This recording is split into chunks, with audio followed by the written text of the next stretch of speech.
Assalamualaikum warahmatullahi wabarakatuh.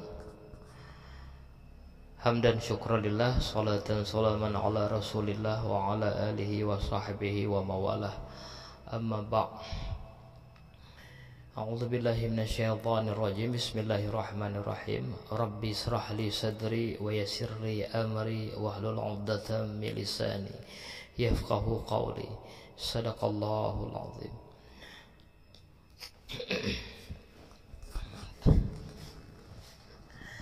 Dalam pengajaran tauhid yang kelimanya akan terperdalam hal-hal yang menyangkut dengan kalam-kalam para sufi, istilah-istilah yang diungkapkan oleh para sufi yang telah ma'rifah kepada Allah. Ya. Adapun kalam-kalam sufi yang kita coba perdalam dan kita coba untuk tabuh ta'rif arti dari kalam-kalam sufinya, yaitu menyangkut dengan wahdatul wujud, fana, hulul dan ittihad.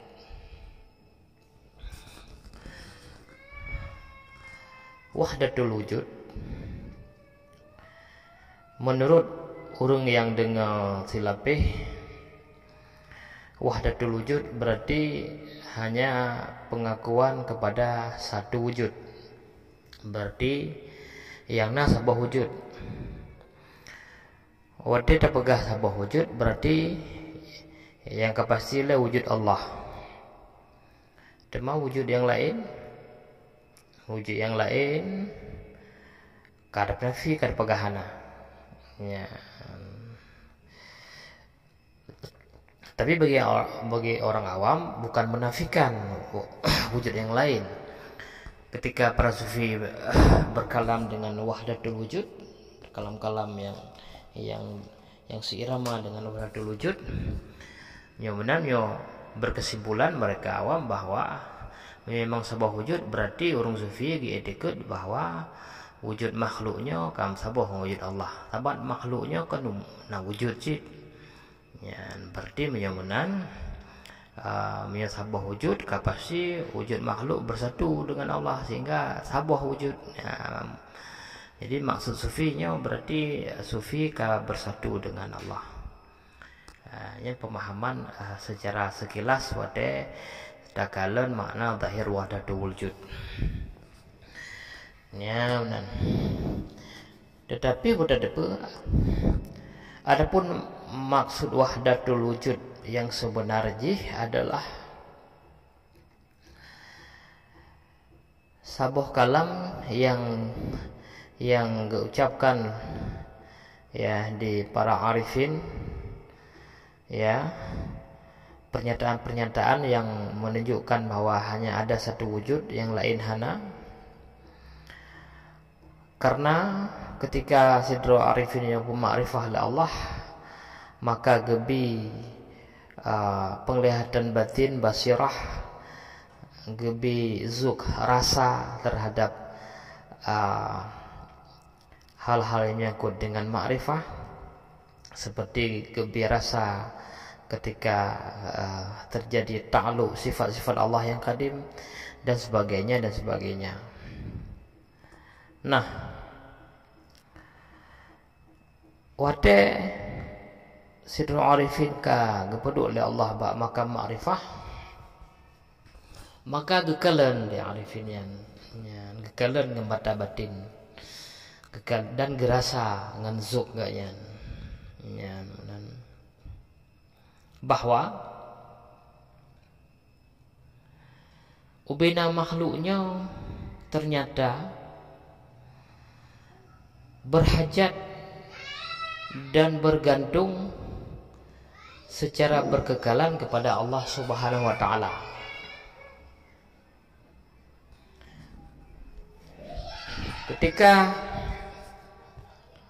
Ketika makhluknya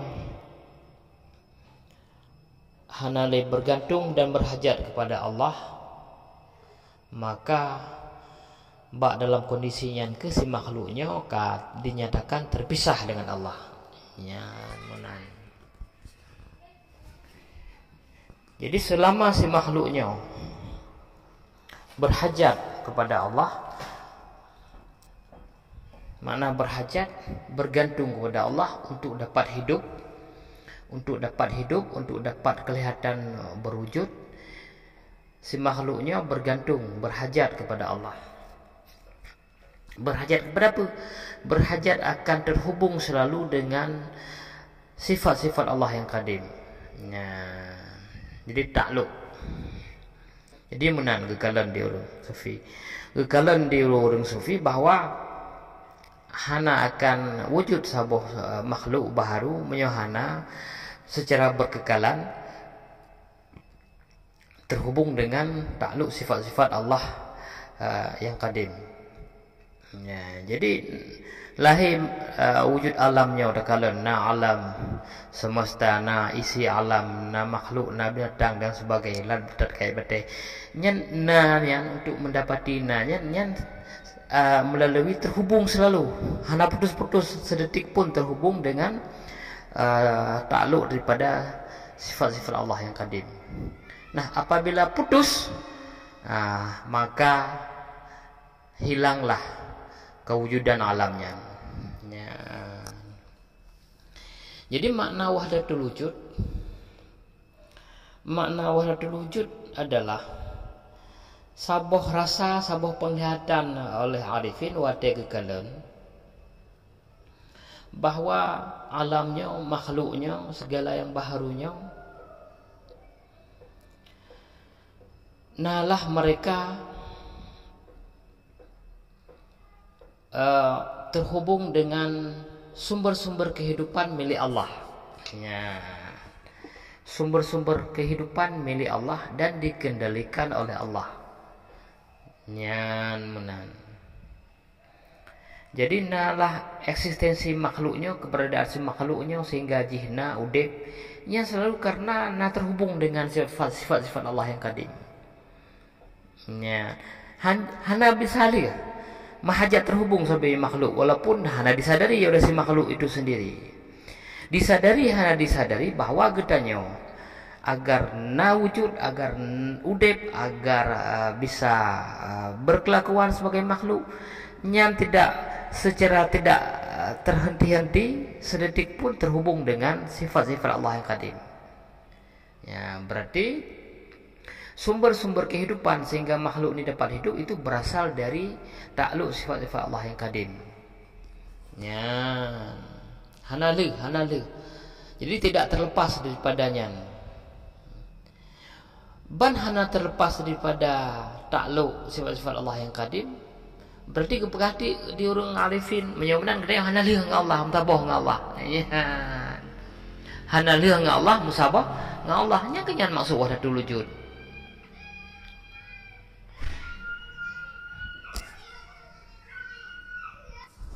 Nyan menan. Jadi ketika katanya sadar atau tidak sadar selalu berhajat, bergantung kepada, terhubung dengan sifat-sifat Allah yang qadim mana, selalu payah takluk iradah la Allah, payah takluk kudrah, takluk sama, takluk basar dan sebagainya agar tanya jadi udip. Ketika katanya selalu berhajat kepada yang demikian, maka selama itulah katanya gekun hana dan gedrau, tidak berdiri dengan sendirinya. Jadi wate hana berdiri dengan sendirinya berarti katanya udip katanya selalu terhubung dengan sumber-sumber kehidupan milik Allah. Dan sumber-sumber kehidupan milik Allah yaitu sifat-sifat Allah yang qadim. Berarti kehidupan katanya selalu bergantung, terhubung, tidak boleh terpisah. Mana tidak boleh terpisah, tidak boleh putus takluk daripada sifat-sifat Allah yang qadim. Begitu putus takluk, Allah kehendaki putus takluk segala sifat-sifat Allah yang qadim kepada makhluk, maka seketika itu hilanglah si makhluk, matilah si makhluk dan hilanglah wujudnya si makhluk. Nyan maksud wahdatul wujud bagi arifin. Yang pengertian wahdatul wujud bagi arifin. Kan berarti nyo pun gedanya kagak cipta makhluk sehingga makhluknya sabuh wujud yang terpisah tersendiri hana. Tanya dari awal-awal tidak terpisah dan tidak tersendiri hana, selalu berhubung dengan Allah. Kita tidak pegah bergabung, yang bergabung terpisah dulu dengan Allah. Terpisah dengan semua sumber kehidupan, hana hubungan sama sekali dengan Allah. Ya, dekat di Allah hana ada yang tetap nah. Dekat di Allah ada yang mati yang tetap udip. Ya, tempat dengar. Ada yang baru tetap bergabung dengan Allah. Yang baru bergabung. Nah wujud yang sederajat dengan Allah. Tapi dari menyonyo kenyataan dari awal penciptaan dia memang hana terpisah dengan Allah, hana berdiri sendiri memang. Ya, selalu mahajat terhubung dengan sifat-sifat Allah yang qadim. Karena dalam status selalu terhubung dengan sifat-sifat Allah yang qadim, inan kehekeun berarti gedanya hana bisa dengan Allah. Saboh kewujudan, bagian dari wujud, bagian dari sifat-sifat Allah yang kagak takluk. Yang kenyan maksud wahdatul wujud. Ya. Jadi menyanyian tak ingkar kan lagian berarti nalah katanya lagi orang-orang Mu'tazilah mendakwa bahwa mereka berdiri sendiri. Ya. Jadi menyangkakan berdiri sendiri kipan status je. Berdiri sendiri baru sah dakum berdiri sendiri apabila sesuatu ianya baharu, ianya alam, ianya makhluk hidup mereka dengan sumber-sumber kehidupan yang berasal dari dirinya sendiri dan dikendalikan oleh ianya sendiri sumber-sumber kehidupannya. Ya, jadi menyokat dalam kondisi lagi nya berarti ka kendaya ka makian buhu binafsih kadang dengan gendronya kasaban level dengan Allah berarti. Maka dia kahana lagi tidak pernah berpisah. Jadi kayak muhu binafsih. Jadi ketika tanya berdiri sendiri nya ndak gejak malaikat macam ndak gejak malaikat maut dia cabut nyawa. Hana meninggal dia apakan tapi hana hubungan tanya dengan Allah, hana hubungan takluk daripada sifat-sifat Allah yang qadim tak ada udip tanya. Jadi dia tak udip. Nah, ubak watayan kiranya keun kadang gedro dan wujud dro. Ya, menan. Tapi selama hana lagi selama gedenya selalu berhubungan, selalu dipengaruhi oleh sifat-sifat Allah yang qadim, selalu berhajat dan bergantung dan tidak bisa terpisah dengan sifat-sifat Allah yang qadim agar dapat hidup, itu namanya bahwa gedenya adalah tidak berdiri dengan sendiri je. Itu namanya bahwa gedanya selalu terhubung dengan Allah, tidak boleh terpisah. Benar. Berarti naso, ya kan? Menurut pegahnya salah. Berarti nilai kena lanjut. Salah. Kawan panina elong udik ngan aku panina hubungan dengan Allah elong kuasa ro. Gara aku pajuh makanan vitamin, makanan bergizi sehingga sehat dong panjang umur kuat. Hanya dong kudang rezeki aku usaha dong enggak tak pegak cara aku bisnis sehingga anak rezeki. Ya. Itu merupakan sikap-sikap yang kontraproduktif, sikap-sikap yang mengabaikan keesaan Allah Subhanahu wa taala. Ya, keesaan pada zat, sifat dan perbuatan. Jadi cok kesimpulan maksud wahdatul wujud oleh mereka arifin, oleh mereka para sufi yang telah ma'rifah adalah bahwa maksudnya adalah kita makhluk ini tidak terpisah dengan sumber-sumber kehidupan Allah yang qadim, yaitu terhubung selalu dengan takluk sifat-sifat Allah. Selama saya terhubung dan berhajat terhubung dengan sifat-sifatnya agar dapat hidup, sadar atau tidak sadar, maka selama itulah gedanya manteng dalam status tidak terpisah dengan Allah.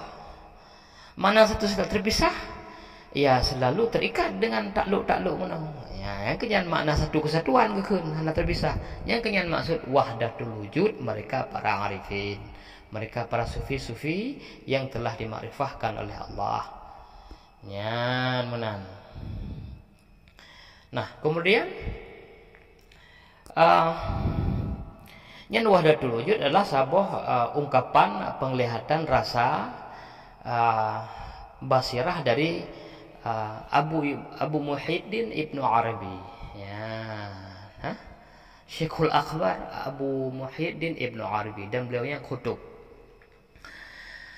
Nah, oleh ulama-ulama sufi, pembesar-pembesar sufi lain yang telah ma'rifah, mereka juga punya ungkapan-ungkapan, kalam-kalam yang istilah kalamnya berbeda, tapi maksudnya saban, yaitu dalam rangka mengesahkan Tuhan. Ya, contoh kalam lain adalah kalam fana. Ya, kalam fana, para sufi dinyatakan telah fana atau menyatakan telah fana. Fananya maknanya binasa, hana. Apa yang hana?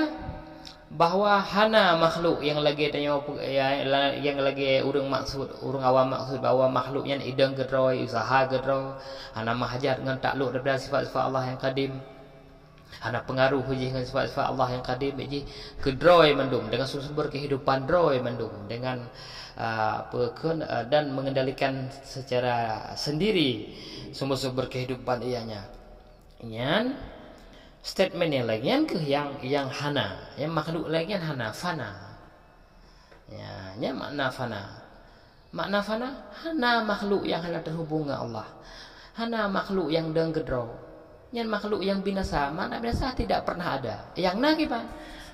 Yang na adalah makhluk yang selalu berhubung dengan Allah, yang tidak terpisah dengan Allah untuk dapat hidup dalam hidup dan kehidupan. Nya makna fana. Ya, kemudian di lain dalam najid para sufi yang mengungkapkan kalam-kalam makrifah, kalam pengesahan Allah. Ya, Ibnu Arabi dengan wahdatul wujud. Nah, sebagian ulama sufi dengan istilah fana. Najid lain lagi Syekh Mansur Husain Al-Halat, ya, yang dihukum mati, mereka mengungkapkan istilah hulul, menjelma. Jadi hululnya menajid pun menjelma. Makna menjelma ke menjelma Allah dan mengulang wujud makhluk. Ya, tapi apa? Menjelma Allah itu menjelma pada makhluk. Mana menjelma apa? Apa-apa yang Allah sedang kehendaki terhadap makhluk itu nampak pada diri makhluk. Nyan menan. Apa yang Allah kehendaki ada makhluk, dia makhluk. Apa yang tengah ketakluk dia Allah. Kehendak yang kiban, kudrah yang kiban, kalam yang kiban, sama yang kiban, basar yang kiban yang tengah ketakluk ada makhluk, ada alam. Dia alam hasil takluknya. Nyan maksud daripada hulul. Nah, ya, kemudian dari ulama lain najid, ulama sufi lain yang merasakan zuk dan merasakan makrifah mengenal Allah itu mengungkap dengan ungkapan ittihad. Ya, ittihadnya yang salah diartikan. Orang sering mengartikan ittihad itu dengan menyatu.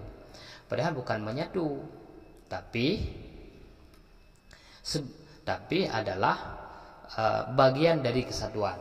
Ya. Menyatu berarti dua buah eksistensi. Ya, dua buah lembaga, dua buah wujud menyatu.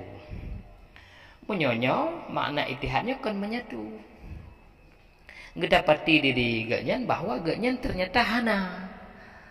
Nyan menan. Oh, rupanya dan udepnya dengan udep lun kena sambungan sifat-sifat Allah yang kadim karena kehendak udep dah wujud.